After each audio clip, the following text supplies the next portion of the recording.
right, thank you for lunch. That was a nice break. Hope you guys did your homework and met two other people. Who's ready for some solutions?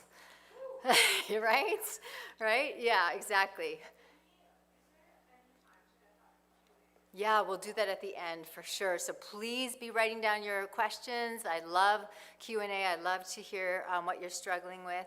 And I may or may not have the answers, but we can definitely work through it together. And so look in your bag. You should have a handout sheet, and that is my parent kind of screen safety tips by age category. And if you don't have one, Marla has extra here. Do you need one? Yeah. Okay. We won't go through it right away, but we will go. Okay. Yeah. Okay. All right, good. So yeah, as the slide says, a couple of things. One is a call to action. So if you're concerned with the way you think things are going and with our culture, then we definitely want to be intentional. We want to have a screen safety plan, maybe for yourself, for your family, for your little ones. It's encouraging to see families with little babies here because you think, oh, they're little, they're not walking, they're not talking yet, I don't need a plan. But in this culture, you need a screen plan before your baby is born. That seems extreme, but I heard a young mom ask an older parent, she said, I don't know how you guys used to change diapers without a screen. Because it's true. If you want that baby or that child to be quiet, if you want to keep that toddler quiet for hours on end, if you want to be left alone, there's nothing better than a screen that will pacify the child. And that's what we have to fight against. That is the worst thing you could do for a child's undeveloped brain. And so we have to be aware of that, and we have to have a plan. Otherwise, we will be tempted to follow the culture and kind of go with the flow, and that's what got us into this mess. So, we want to push back. So let's get into it. So this is a quote from a former vice president of Meta, and Meta has had the most whistleblowers, so people that used to work for the company that know the ins and outs, that help to advise and create some of the safety plans, which were all discarded or ignored. And so they are speaking out, and they are our loudest advocates right now. So this guy is saying for social media and video game companies, children are the crash test dummies. But they're not being used to fix the problem, they are being used to sell more cars. And we can see that happening with our kids right now. They are the guinea pigs, and obviously it has done significant damage. I think I've already established that, so we'll just move forward from that. The damage is done, and the devices are at fault, and so we need to figure out how we're going to navigate this tricky environment. So I just want to call all of you, we often read this verse, and we often think of predators. We often think of, the bad guys. But what if it's us? What if it's our silence? What if it's us as parents? What if it's because we went along with it? What if it's the silence of the church? What if it's the youth group that refuses to have them check their devices at the door? I think everybody working with youth has a responsibility and a role to play for the time that they are with the youth. I hope I hope you have a phone check-in at the door, because if you don't and you're expecting the kids to come and be excited by all these other things here, it's not physically possible. Like I said, nothing can compete with those devices. So if we want to get their attention, those devices have to be removed from their reach. It cannot be in their back pocket. You guys have no idea how many times their pocket is dinging. Hundreds of times a day, especially if they're on Snapchat. Nothing like us, we may get a couple texts a day. Theirs is hundreds of times a day. And no wonder they are so distracted and they can't focus. So we really have to protect their brains and delay access. And one of the best ways that we can fight and protect our children is, I know you're gonna wonder, oh, how are these connected? But maybe it's obvious, is to work on our marriage. This is a parenting conference. The reality is, if you are a split home, doesn't mean that it can't be done, but protecting your children online is harder, because often mom and dad have two different sets of rules, and one is more lenient than the other, or one wants to give a screen, the other doesn't. And not to say it cannot be done, and there's nothing against being a single parent home, but it's harder. And so those kids are often more at risk because, well, dad lets me or mom lets me, right? And also, as you can see here, our kids are watching us. They're watching our behavior. And if we're so connected to this device, if we think there's nothing more interesting in the world than this device, then why wouldn't they want that same device? And they want to look into that box as well. And so we have to role model that behavior, and we have to work through our stuff. You know, especially women struggle with porn too, but men struggle in a different way. And men, over time, over decades, over years, what happens is they tend to act it out. And as you know, with the porn industry, it is a predatory industry. And with any addiction, it is an escalating addiction. What you were watching one day is not going to be enough the next day, and the next week is not enough. The brain builds tolerance. You're going to need more and more and more content, more graphic content. And I don't know if you're watching the news, how many men are falling victim to being interested in illegal content, child stuff. It's in the news, seems like every week. And that is where porn addiction will take you. Not everybody, but you don't know, you don't want to find out. You don't know if that's going to be you. So if there's anybody here that is struggling with this, deal with it. Talk to somebody. You'll be surprised at the reception that you receive. You'll be surprised to know you're not alone. You'll be surprised to know there's a huge community out there of men who are fighting, and they want to help each other. And that's what we need. We don't need perfect men. We just need honest men who are willing to support one another and be like, hey, I struggle too. Why not? Like, of course you struggle. One click away, you can see all this stuff. Like, we're naive to think that it isn't, you know, Satan isn't using that and tapping on every man's shoulder and be like, hey, don't forget, I'm over here. I'm always here, not going anywhere. So we need to just talk about it more, bring it out in the open, no shame whatsoever.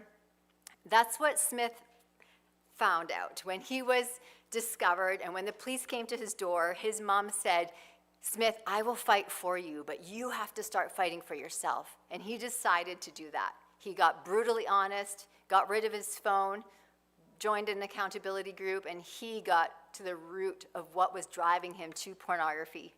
And now he is an amazing young man, speaking across the world, telling his story, inviting kids to make better choices online and to recognize their value. You know, porn wants to steal your value, but they have so much potential, so much value, that it's not fair to them if they just get sucked into this lie. And so he's inviting kids to live differently, right? And earlier I mentioned Cam. Cam was the boy that was gaming 16 hours a day. And he also, once he hit rock bottom, he recognized the need for help. So he got brutally honest with himself, with his parents, went through all the counseling, did all the things, and now he runs this amazing organization that helps gaming addicts. I cannot recommend this website enough, gamequitters.com. If you know anybody struggling with gaming issues, they have a test there you can take as a parent and as a child, or as an addict, I should say, and he has incredible resources, and almost all of them have struggled and are victorious. Even himself getting married recently, he never thought that would happen when he was in the middle of his addiction. So our kids need to hear there is life on the other side.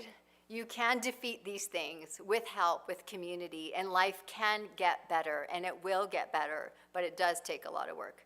Same with Selena. That did not destroy her. You think it would, right? It went viral, it went global. It was on the biggest porn site in the world. It did not destroy her. She even sat in front of the Canadian Parliament recently, told her story of what happened and how it affected her life. And as a result of her testimony and some other work, Pornhub was forced to remove 91% of its content overnight. They removed 50 million videos that were non-consensual because of this teenage girl.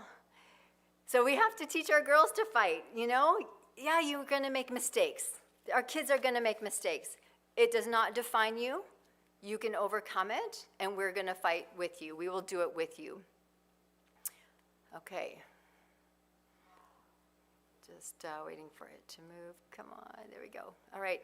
If you are a reader, I highly recommend The Anxious Generation. Maybe you've heard of it already by Jonathan Haidt. This book has been revolutionary in terms of sounding the alarm bells on this crisis. One of the first and one of the best books really calling people to change. And he is saying, and this is all research-based, if all of us would only do these 4 things, we can turn this mental health crisis around in just 2 years. So if you think this is hopeless, 2 years, but it takes a lot of us to commit to these 4 things. And so I want you to look at that and consider, can I do these 4? It's not a lot. I mean, it might feel like a lot. And if you've already given your kids a smartphone, if you've already given them social media, I still want you to consider, do I need to take back that decision? Do we need to backtrack a little bit here? You know, Mom and Dad, we've learned some things we didn't know then, what we know now, and we really feel it's in your best long-term interest for us to, we would like you to consider removing social media from your phone. These are conversations you need to consider. Don't rule it out of the conversation if you've already done it. There are so many older Gen Z kids now in their 20s who are realizing how damaged they are. They can't get a job. They're even afraid to go to the job interview because they have no social skills. And guess who they're angry with? Yeah, their parents. They're not the ones that are thanking their parents. Mom, thank you so much for keeping me off social media, even though I fought you every step of the way. But now, I'm 25, and thank you, Mom, for doing that for me. These kids are angry. Mom, you knew better. Why didn't you protect me? And so that's something that we're going to have to answer to if we aren't willing to draw a hard line. And not to say there isn't compromise. You do have to pick your battles. But I'm going to give you some suggestions of which battles I think you need to fight. So here's your first filter. This is the best, cheapest filter you're ever going to find, is that front door. What are you going to bring into your house and when? And you need to think strongly about this. Don't just go buy the latest thing. Don't jump on the bandwagon. Everybody's on this game. Everyone does it, Mom. Be careful. Once you bring it into the house, be ready to battle. Because you've already learned, right, how addictive these are. So do you think you can beat the algorithm? Do you think you can beat the neuroscientists that developed that app? No way. No way. So do you want to bring it into your house? Do you want to have that battle? So that's something for you to think about, right? So I'm just going to give you suggestions here. You don't have to do it all, but I want you to think about, where do you want to fight? Where do you not want to fight? After the front door, your next line of defense is your router. And most of us don't know how that thing works or which one it is. I'm there. Go to Protect Young Eyes, type in router. It will walk you through how to program that router so that you can filter a lot of content coming into your house. Another new one, which I've just discovered, and we haven't quite done it yet, but this comes from a real techie guy that we know. You can take a picture of this one, CIRA. This is an interesting filter. It's free, and it is on every device in your house. So it's kind of like this, roof here. It's just protecting every device in your house. So this is an interesting one that we need to look into. Canadian, it's free, and it goes on every device. So that looks really interesting. Okay, before you say yes to anything, especially any game, any social media, do your homework. And do not go to the App Store and do not read their review. It is biased. You have to go to Protect Young Eyes, you type in the app, and you read their review. And I guarantee you, after you read that review, you'll think twice about some of the things that everybody has, because they're not made for kids. And so if your child wants Snapchat, you can read this first. You might want to show them some of the things that they say about it. I'll tell you, the pictures are pretty graphic, and that is when they made a test account as a 13-year-old girl, and the photos and the accounts that were being pushed to that child are shocking. And to remember, the algorithm knows your teenagers. They're going to send them stuff that they won't send you, Our teenage boys are sent horrific stuff within days, and it's very, very hard for them to resist that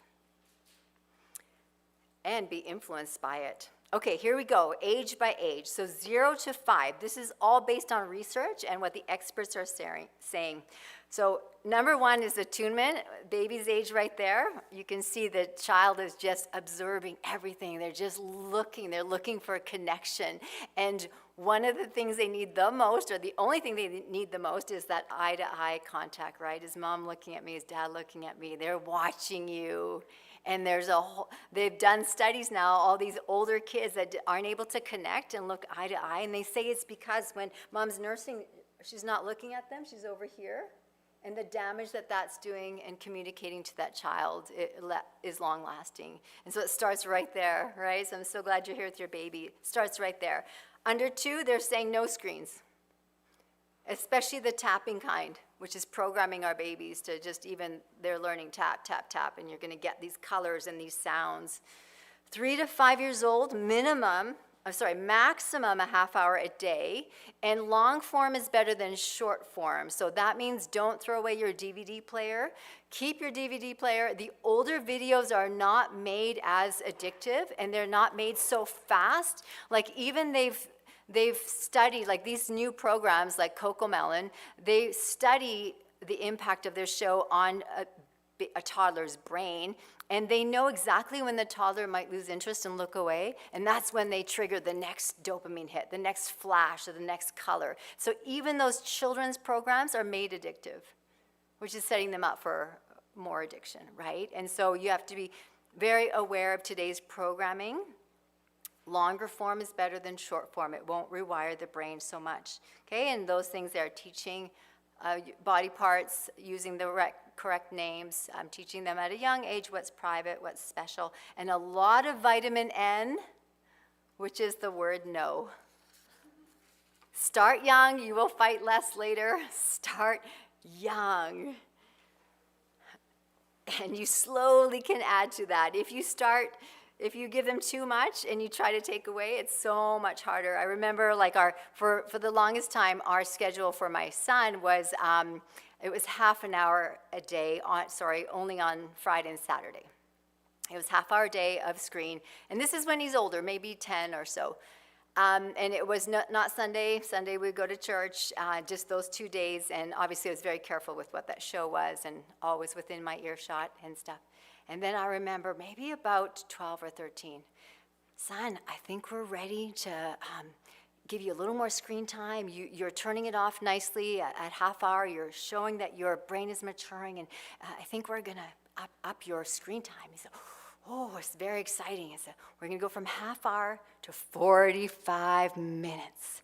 It's all in the presentation, you guys. If you present it that way and his eyes got big, like, 45 minutes. He has no idea his friends are, watching screen for 3 hours a day.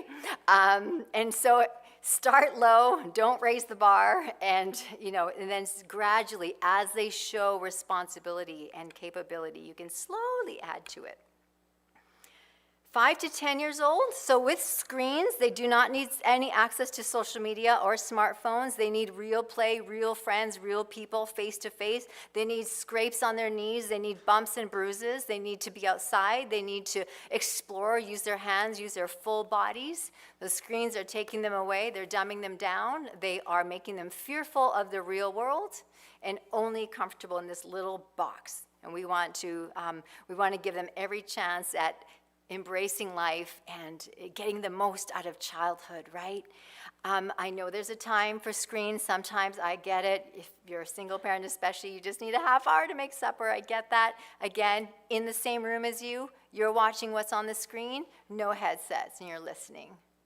That's important. And no autoplay. Turn off autoplay so the next video doesn't start right away. And that can be done on YouTube. 5 to 10, the other thing is to do with YouTube is I would try to make sure I turned it off before the next video pops up, because you don't know what that next video is going to be, and so try to turn it off right before that last minute there. About naked pictures, unfortunately, one of the top places our kids are stumbling on pornography or being exposed to it is on the school bus. Every kid has a device, and there's one adult who's busy at the front. And so it's highly probable. So unfortunately, you have to warn your child before they see that first image that you might see it, and this is what to do. I know we don't like to think about that, but it's true. And so the beauty is our child is not as freaked out about that as we are. It is no different than teaching them road safety and fire safety, right? When you cross the road, you look both ways, you make sure you're at a zebra crossing, and then this is how you do that. It's the same with screens.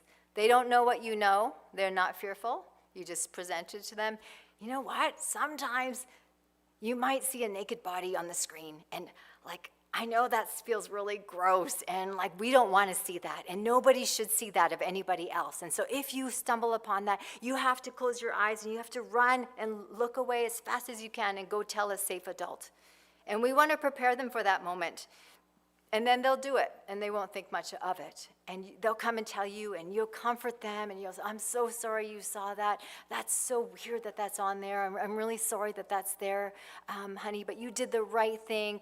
Good job. I'm so proud of you. You make sure you come and tell me anytime, and we'll fight this together. We'll work through this together.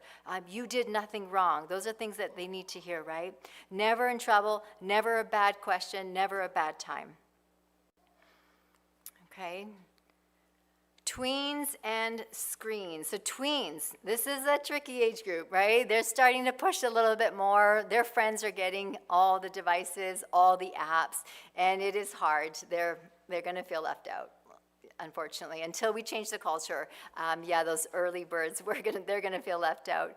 But it's possible, and your job is to try to raise leaders, not followers, right? It's okay to be different. The Bible calls us to be different. It tells us not to copy the ways of the world. We're not in this culture. We're not of this culture. And so we want to raise leaders and say, you know what, honey, I know it's hard, but these are the things, this is the result. This is what comes with those apps. And they'll see their friends. They've lost their friends, right? I remember my daughter's best friend got a smartphone and they ride the bus together side by side. And all of a sudden, that friend's gone. They're physically present, but they're not there. That's so sad. So if you're the one kid on the bus, you sit there, you got nothing to do. And again, we want to change that culture. We want to challenge the school system. We want to challenge bus drivers. We want to protect our kids and help them not to feel like they're the only ones. So again, face-to-face, chores, hobbies, help them find a passion. No social media before 16 is what Jonathan Haidt says. And so two stories here. The pinwheel, I feel, is one of our best options for a first phone for kids, I would say over 13. When you really feel they need a way to access you, but you don't want all the garbage. The pinwheel has no web browser, and you can really limit what it can do and what they can access. And so you choose app by app what goes on there, and you can even choose if they're allowed to receive text from anyone or you have to pre-approve it. We gave it to our son at 14, and slowly I'm giving him a little more freedom, and he feels really good that he has something, and now he can text me and he can text his friends with a lot of control, and he just can't be on the internet. So it gives me a huge peace of mind when I know he's on it. I'm not wondering, what is he looking at? What is he stumbling upon? There's very little you can stumble upon. So this is really helpful. If you want to fight like the gray hair, this is the way to do it for sure. And then this is our daughter, Micah. And so with her, we did the 18 at 18 challenge. And some of you might want to consider this. So when she was young, maybe 14 or 15, I heard about this challenge. And basically you're saying to your child, if you don't put social media on your phone before you turn 18, I will give you $1,800 on your 18th birthday. It sounds like a lot, but trust me, it is worth every penny. She got through her teenage years, and every child is different for sure, but she got through her teenage years, I would say, unscarred. Very confident, very comfortable in who she is. She found a great group of friends that were kind of like-minded. She did have a phone, but again, no social media, so nobody could ask her for a nude. Nobody could DM her. She wasn't getting these nude photos from other strangers. And it just made her a different person. She wasn't overly sexualized. And Last summer, so she's 17 years old. You know, some kids don't want to be away from their phone because they'll lose their snap streak. Last summer, she asks my husband, Dad, can you take me to the Arctic Circle? I want to swim in the Arctic Ocean. I want to swim in all 3 of Canada's oceans. And Rob is crazy enough to say yes, and I was very happy not to go on that trip. I was like, that sounds like a father-daughter trip for sure. And so off they went, driving 5,000 kilometers or whatever so she could take a dip in the ocean. And guess what? She wasn't doing it for likes. She had nowhere to post that. She did it because she wanted to do it. That won't happen if they grow up on social media and are conditioned to performing for likes. But that's what I'm saying. If you keep them off of that, you're not going to limit their imagination. Like, we want our kids to think big, beyond this little box, beyond your outfit of the day. Like, this world has so much to offer them. So we just want to give them that ability to, like, dream big, kids. Don't be limited by what your friends are doing or what Kim Kardashian says is, in for the day. And with porn, we have to talk to them often, regularly, especially in the car, side by side. You don't have to describe everything you know, but just talking to them. Curiosity is normal. We have to have conversations with them about what healthy sex is. That God designed, between a husband and a wife for life. We have to give them a vision for the future. What they're seeing on porn is not real, it's harmful, it's fabricated, and it will hurt them, right? So these are little conversations that you want to sneak in, like 100 one-minute conversations. No one long 1-hour conversation. Short, 1 minute at a time. Asking them questions and reminding them, hey, it's normal to be curious. But you can't trust Google. You come to me, we'll talk about it, and never a bad time, never a bad question. We have to teach our kids to fight. They have to realize that this is a battle. That if they just go with the flow, it will take them places that they won't recognize. And so this story here comes from Kyle. He got into drugs, and he ended up in one of the worst prisons in Hawaii. But he didn't come from a background of crime. And so in prison, he used to get beat every day. And his roommate had kind of a soft spot for him. And his roommate one day came in and said, Kyle, you got to know where you stay. And he's basically saying, you have to recognize the environment that you're in.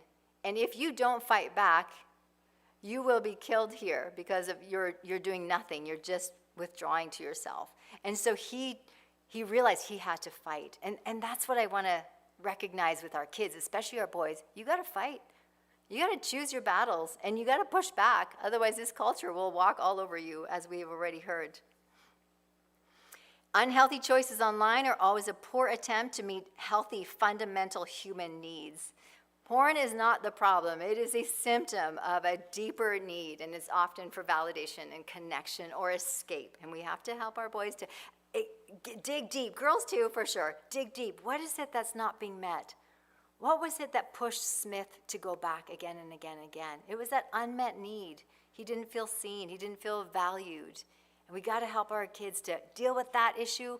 Otherwise, it's going to grow roots, and you're going to be dealing with this for a long time, and we don't want that for them, right? So boundaries with screens, absolutely protect the bedroom. No screens in the bedroom ever, ever, ever. That's where all the worst things happen. That's where parents find their child dead in the morning, because at night is when they do the challenge, or that's when they're sextorted. It always happens at night, always happens in the bedroom.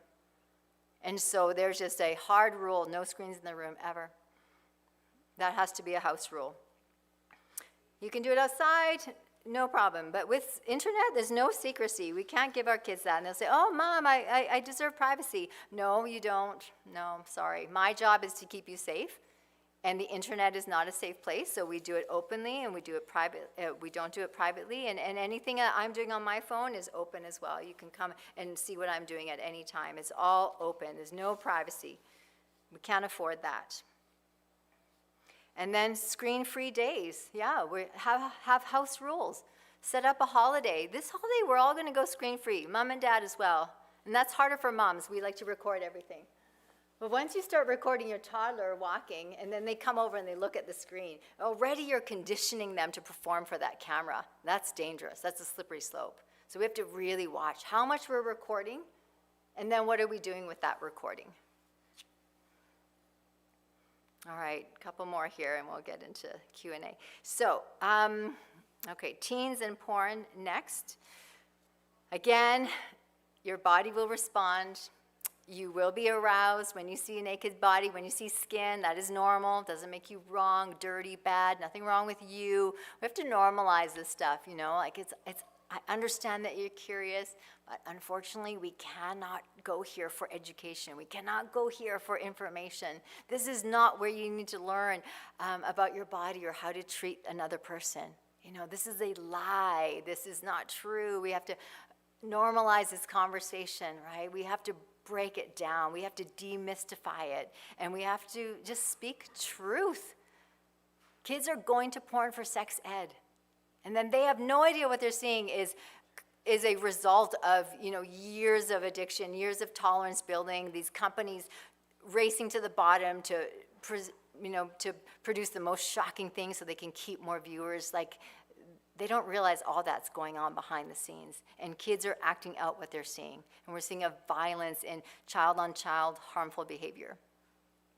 They're acting out what they saw. It's not their fault. They didn't know that, but that's how their brains will act. And so we have to recognize that, and we have to protect them from that. So that's done through conversations, as well as making sure that it's not easy access, right? And prevention is the key. Get them busy, get them involved, get them using their bodies. They need to be physical. They need to be tired when it's bedtime, right? Don't let them go to bed and spend hours on their device. They will not make good choices. So again, if you decide no phones in the bedrooms, you can take care of a lot of that, but it's important that they're active and they're involved, and especially that they're burning all the energy that they have, because that's a wonderful thing. They have so much energy, but it has to be directed. And we want to help them find their linemen, their team, right? Like-minded people that are fighting similar battles so they don't feel alone, and they can hold each other accountable. And this goes for all of us, right? No matter how old you are, we need those people in our corner that are holding us accountable, having hard conversations. Like, hey, how are you doing this week? You know, how are you doing with your screen? How are you doing with this addiction or this pull? You know, we need to be more open about these conversations, and the church should be leading those conversations. Open conversations. Talk about your battle and your struggle. Talk about your wins and your losses. We're not expecting perfection from anybody. Honesty would be a great start, right? And then you're going to find compassion, and you're going to find grace. Okay, there we go. This is the most important sentence that you can remember. And this comes from parents who've lost their child to suicide, mainly due to sextortion. They all say they wish they had said this to their kids. They told their kids, don't do a lot of things, don't do this, don't do that, don't do this. They wish they said this more, but if you do. So that's really important. After you have these 1-minute conversations, hey, son, you know, you have to be really careful here. Daughter, you know, you have to be careful here. And then you're going to say, honey, but if you do make a mistake, but if you do send that picture, but if you do chat with somebody on Roblox, come and tell me. We'll talk about it. And you have to practice not freaking out. You have to practice like, oh, tell me more. Even though, you know, you're gripping the table. We have to practice being that safe place where they can come and tell anything and everything, especially their biggest mistake. When they fear going to parents, that's when they try to deal with it themselves, and it's too much for them to deal with, and they will not be able to handle it well. You have to be a safe landing place. So we have to practice not overreacting. If your son comes and tells you, I've been watching porn for a year, you say, thank you so much for telling me. I'm so proud of you. Do not react the way that our parents probably reacted. You did what? I told you never. No, you can't do that. You have to be their safe place. You have to be their go-to. If you're not a safe place, they will go to Google. They will go to their friends. They will go to that friend on Roblox that's like, I'll never judge you. Tell me everything. No, we're not going to do that anymore, right? And then there's help. If they've posted that photo, if it got shared in the school, there are places that are designed to help. Cybertip.ca is absolutely wonderful.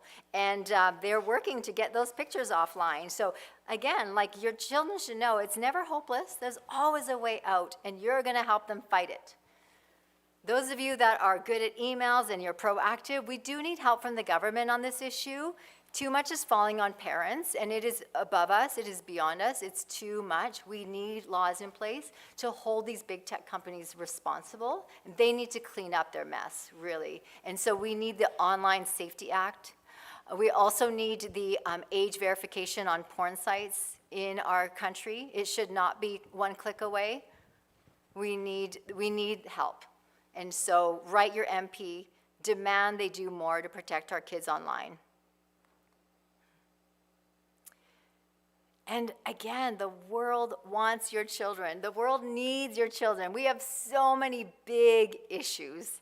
We need your kids' creativity. We need their tech savviness.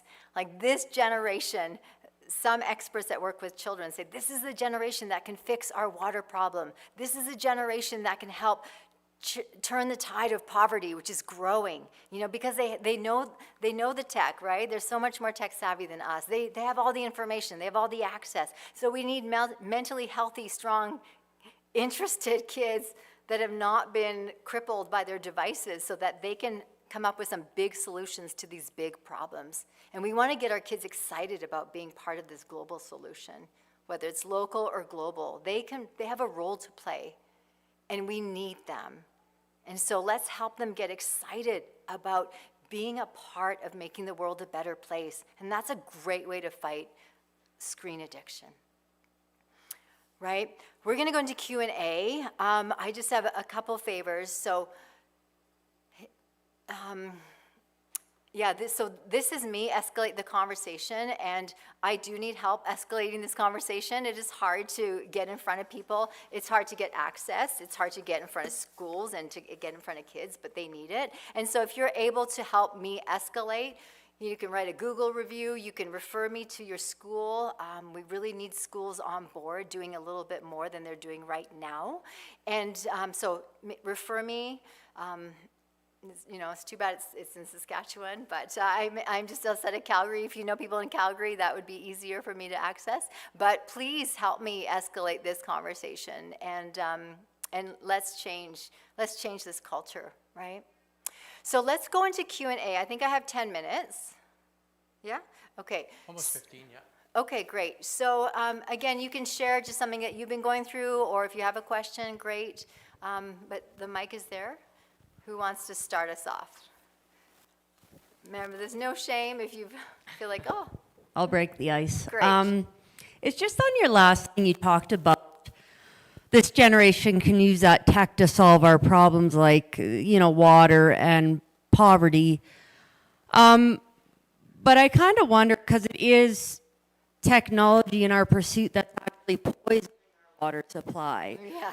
So Yeah. we're kind of saying technology has destroyed our water supply, and Right. let's create more technology to True. fix it. When, Right. like Yeah. like 6 feet of sand can take out 99% of biological contaminants, Right, and for sure. they saw when COVID. When people stopped touring Venice, the water started clear. Like in Yes. Corinthians, it says, if my Yes. people will humble themselves, Yes. I will heal the land. And maybe as humans, we need to trust that God will heal stuff Yeah. if we just stop For sure. killing it. And then with poverty too, we're continuing these extractive systems Yeah. that create poverty. And I just wonder if maybe Yeah. we need to not create solutions, but humble ourselves. Absolutely, for sure. Yeah, that's a really good point. Thank you. And yeah, absolutely not saying that technology has all the solutions that we need, for sure. What I meant is that, we really want to make sure that our kids are in a mental space where they can actually wrestle with these things and come up with new solutions or question how things are done, for sure. And so it's not necessarily with technology, but they do have access to all these things that we didn't have access to previously, even knowledge. And so those things can be utilized for good if they're not so caught up in their own addiction or mental health problem that they're incapacitated. They're not able to be part of any discussion. They can't even show up. And so that's what I'm trying to get at, is that we need to create that place for them so that they can wrestle with these things and be part of the solution going forward, whatever that solution looks like, right? It's going to look different in every community. But yeah, that's where we want to get to, yeah. Over here, was there something? You'd asked earlier if there's Q&A. Did you have? Yeah. Yeah. So in Christian and secular circles, I find that the general attitude among parents is, this is just the way it is. You can't fight it. It's everybody has a phone, everybody has video games, this is what kids are doing, and if you don't give your kid a phone, then they're just going to go to their friend's house and access it. And so it's this, we give up, this is how it's changing, so too bad. And you're weird if you don't do that. Yeah. What would be, so if you were a parent in a conversation like that, how would you respond? Yeah. I don't have the vast knowledge that you do. I wouldn't even dare to go in I can't expose myself to the things that you have. I wouldn't be able to sleep at night. Yeah. Thank you for doing that. Thank you for answering that call. Thank you for being a pioneer and being on the front lines, because I feel like you're fighting for my children. Yeah. But I just find those conversations are hard, especially in Christian circles. I know. And so what would you be a very practical, real response that you would give to those families and those parents? Yeah. Yeah, thank you. It's a good question, and it's definitely one that we're all facing, right? Is how do we change the culture? It seems like everybody's bought into it, and it's everywhere. And you're right, there's no difference right now between Christian circles and non-Christian circles. Even though I feel like we should be leading the way, we should be different. Our kids should be different. They should look different. Their habits should be different, but often it's not. So I think one is starting with your own family, and you have to figure out, okay, what are our battles? Where's our line? What are we going to fight for? What are we going to limit in our house? And what age are we going to allow this access? And so it has to start there. That's what you have control over. So number one is here. And then trying to widen that circle a little bit, trying to have a little bit of those conversations with your friends, your kids' friends, saying, oh, what are your thoughts on screens? When are you thinking about giving it? And then maybe you can guide the conversation a little bit. Say, oh, well, I think we're going to hold off until 16. I've just read this book. And you can, hey, do you want to borrow this book? If they could read, if they could know even a little bit of, some of the research, that's one thing we have going for us right now. This is not a personal opinion. This is not one mom that's overprotective. This is research. This is data. This is facts. This is global. Say, oh, well, I've been reading it that we're in a mental health crisis. Our kids aren't doing well. So as a result, this is what our family's decided to do. And you're going to just have those little conversations. And it's hard. It's not going to change overnight. But you can start to pick your battles. What can you change? What do you have influence over? So one of the things that I did recently, so first is my family. And then, you try to have friends over more to your house than sending your kids out there, because your house is low screen. When my son's friends come over, there's no screen. We have no video game console in our house, and we never will. There's no option to game in our house. My son's friends can't believe it. When they talk about these gaming things, he's like, I have no idea what they're talking about. I'm like, yeah, isn't that cool? And he thinks it's kind of funny. It's amazing. It hasn't really impacted his self-esteem. Even the other day on the bus, this is a year ago perhaps, so he's about 13. The kids are like, do you have this? Do you have that? And he doesn't know anything. I was like, no, but I have a VHS. And we still do. And he thinks it's cool. And we're like, yeah, it's okay to be different. But again, influencing friends by having them over. And then it's hard, but when they come over, I say, hey, kids, don't forget your phones go on this counter. And they're here when you want it, but it's here. When I send them elsewhere, especially, I'm very careful about sleepovers, only allow it at one house. But being that awkward parent. Hey, have you thought about screens on the sleepover?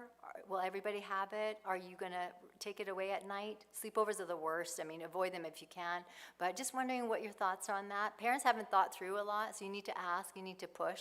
Say, oh, okay, well, I'm not really comfortable with that. Or, when you go to a friend's house, are they going to be gaming? Because when they start gaming, maybe you can call me and I'll come and get you. Because if that's all you're going to do, well, sorry, that's not a value for our family. And it's hard, and as they get older, it will get harder for sure. But if you instill those values. And then one thing I did, youth group.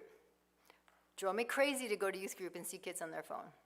Why aren't we protecting that space? That's something we have direct control over. So I wrote a phone-free youth group policy. It's on my website. Present it to your church. That's a board decision. The board should be the bad ones on that one and say, hey, our youth group is screen-free. You might lose a couple kids, but you're going to create a quality experience for those kids who are here. And the ones that grumble, they'll get over it when they start having so much fun. And there's kids to talk to and play with. And so slowly, we're just going to push back. And I think we're on the cusp of turning this big ship. It starts slow, but we're there now with the research, and we just have to get, more of us are going to do it. It's going to get more normal. And then it won't be as hard. But try to find that one or two other families that are committed with you. When we get together, we'll go on family vacations together, whatever. No one has a screen. It just won't be a part of it. And that's really important. Yeah.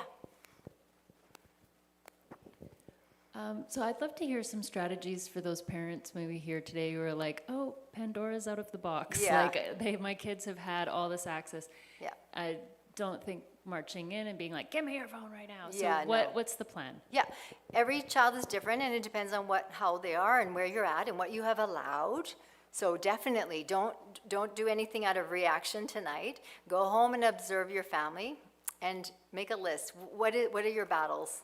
What's the hill to die on? What's an absolute no for you? Where's things that you can change? And you do have to check every child, because there are kids who have taken their lives when their screen was removed or their access was removed. They're that connected, they're that distraught, or they end up in the hospital. So you have to know your child, and you have to do this strategically. So if you have a partner, it's great. Have a strategy, work together. You have to be united. And then you're going to have a meeting with your child, and you're going to just present some facts and just say, hey, these are some things I've learned. These are some concerns I have. Do you have any concerns? How do you feel about your screen time? Or how do you feel after you play that game?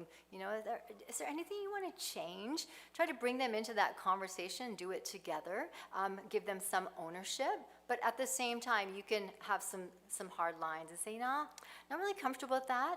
And then, so you're going to come up with a plan. It may be different per child. So again, it's great. It's better if you can delay, but if you need to backtrack, have that plan. And there's some things you're going to say, you know what? We're going to do this. It's important. I think we need to do this, even if you're not going to like it for a while. But it's important, two things. One, don't give in too quickly after they fight back, because they won't like it. Of course they won't. No kid's going to be like, you're right, Mom, this is hurting my mental health. This is a great idea. No, they're not going to do that. They're not going to buy it, because they're addicted. They're loving it. Why would they be for you taking away their drug of choice? And so one, you need to stick it out. It takes at least 30 days to reset that brain. So you have to be willing to commit to 30 days, at least, bare minimum. And in that 30 days, you have to replace that time with other things. And a lot of it will be your own time. But adventures, physical movement, your dopamine lasts longer from even a workout. It's not as high spike, but it lasts longer than like a quick fix of dopamine. It lasts longer. It's better for them. If they climb a mountain, that dopamine's going to last a long time. So you have to replace that time with something healthy. And again, stick it out for 30 days. Ask them to try it for 30 days. And then say, you know what, we'll reassess at that time. Because you'll have a different kid after 30 days than you will on day one. And many families have done it. And often the kid doesn't want to go back to who they were before. They didn't like how they felt before. And so you have to give them that chance to at least detox, and then from there make some other choices. I think we're up for time, so if you want to see me after, I'll be here for a while, but I'll invite Bernice to come up. Is there one more quick question while Bernice is walking up?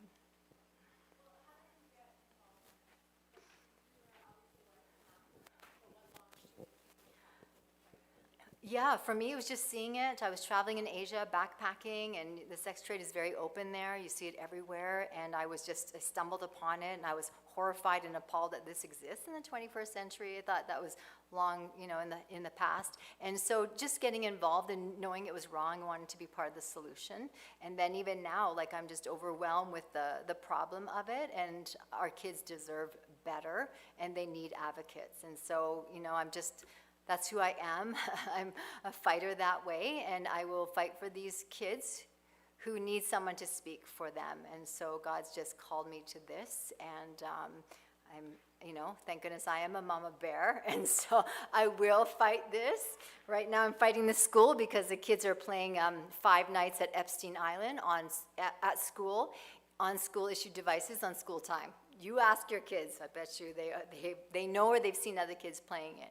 So I'm, emailing the school right now and asking how this got through the filter and how this is allowed to happen in a public school, grade 8. And so we have to be vigilant, and we have to pick our battles, and we have to know what to say, when to say it. And we're doing it for our kids. Right? I wish we didn't have to do it, but this is the world we live in, and like Dallas said, our kids are meant to be in this time, in 2026. God knew that they would be here now, and he knew we would be parenting now, and so he will give us what we need. He will be enough for us. We have to rely on him, trust him, and commit our kids to him, and so that's my prayer for you guys. So thank you. Catch me later.